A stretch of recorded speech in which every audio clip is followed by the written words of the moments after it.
मुंबईसह राज्यात सुरू असलेल्या मुसळधार पावसाचा जोर 6 जुलैपर्यंत कायम राहण्याची शक्यता असल्यानं मुख्यमंत्री देवेंद्र फडणवीस यांनी नागरिकांना अत्यावश्यक कामाशिवाय घराबाहेर पडू नये असं आवाहन केलंय. प्रशासनाकडून दर 3 तासांनी हवामानाचा अलर्ट जारी केला जात असून त्याचं पालन करण्याचंही त्यांनी सांगितलं. मुसळधार पावसामुळे मुंबई ठाण्यातील जनजीवन विस्कळीत झालं असून वाहतूक आणि रेल्वे सेवाही प्रभावित झाली आहे. भारतीय हवामान विभागानं मुंबई महानगर प्रदेशासाठी रेड अलर्ट जारी केला असून शाळा महाविद्यालयांना सुट्टी जाहीर करण्यात आली आहे. दरम्यान गुजरात, मध्य प्रदेश, उत्तर प्रदेश व अरुणाचल प्रदेशातही पूर, दरडी कोसळणे आणि बचाव कार्य सुरू असून प्रशासनानं नागरिकांना सतर्कतेचा इशारा दिलाय. केंद्र सरकारनं संसदेचं पावसाळी अधिवेशन 20 जुलै ते 13 ऑगस्ट 2026 या कालावधीत घेण्याचा निर्णय घेतलाय. केंद्रीय संसदीय कार्यमंत्री किरण रिजिजू यांनी ही माहिती दिली आहे. राष्ट्रपती द्रौपदी मुर्मू यांनी अधिवेशनास मंजुरी दिली असून या कालावधीत 19 बैठका होण्याची शक्यता आहे. राष्ट्रीय महत्त्वाच्या विषयांवर चर्चा आणि विधेयकांवर निर्णय होणार आहेत. दरम्यान भारतीय राष्ट्रीय काँग्रेसनं निवडणूक आयोगाची कार्यपद्धती, परराष्ट्र धोरण, राष्ट्रीय सुरक्षा, चीन-अमेरिका व्यापार, परिसीमन, एक देश एक निवडणूक आणि भ्रष्टाचाराच्या मुद्द्यांवर सरकारला घेरण्याची भूमिका स्पष्ट केली आहे. भारत सरकारच्या 20% इथेनॉल मिश्रित E20 पेट्रोलला शेजारील देश म्हणजेच भूताननं नकार दिला असून भारतीय तेल कंपन्यांकडे जुनेच सामान्य पेट्रोल पुरवण्याची मागणी केली आहे.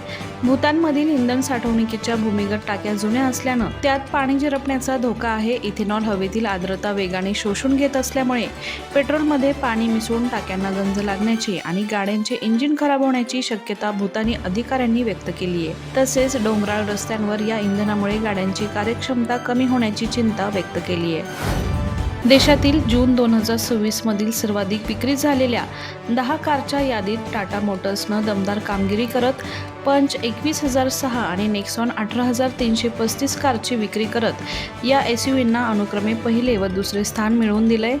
कंपनीच्या प्रवासी वाहनांच्या विक्रीत वार्षिक 69% वाढ झाली आहे. मारुती सुझुकीचे Dzire, WagonR, Ertiga, Swift, Fronx आणि बेलेनो असे 6 मॉडेल टॉप 10 मध्ये राहिले. महिंद्रा स्कॉर्पिओ 7व्या तर हुंदाई वेनो 10व्या क्रमांकावर राहिली. उत्पादनातील अडचणीमुळे हुंदाई क्रेटा टॉप 10च्या यादीबाहेर राहिली आहे.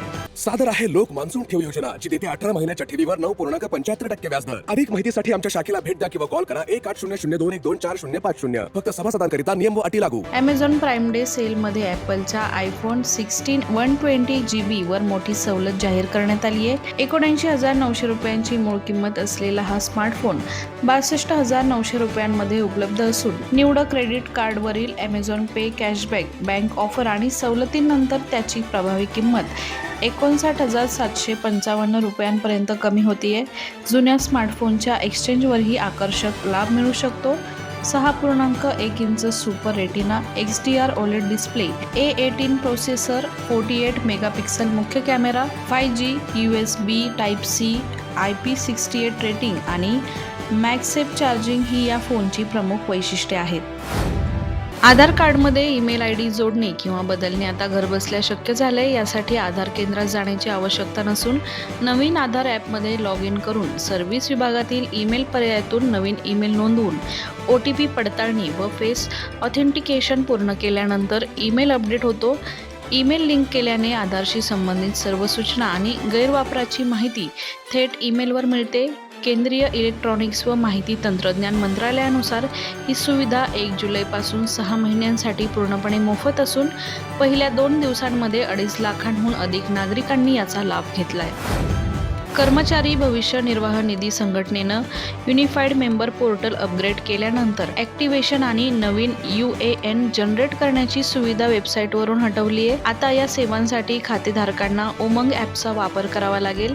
या ॲपवर आधार आधारित फेस ऑथेंटिकेशन पूर्ण करूनच UAN सक्रिय करता येणार आहे. ऑनलाईन सेवा अधिक सुरक्षित आणि वेगवान करण्यासाठी हा बदल करण्यात आलाय.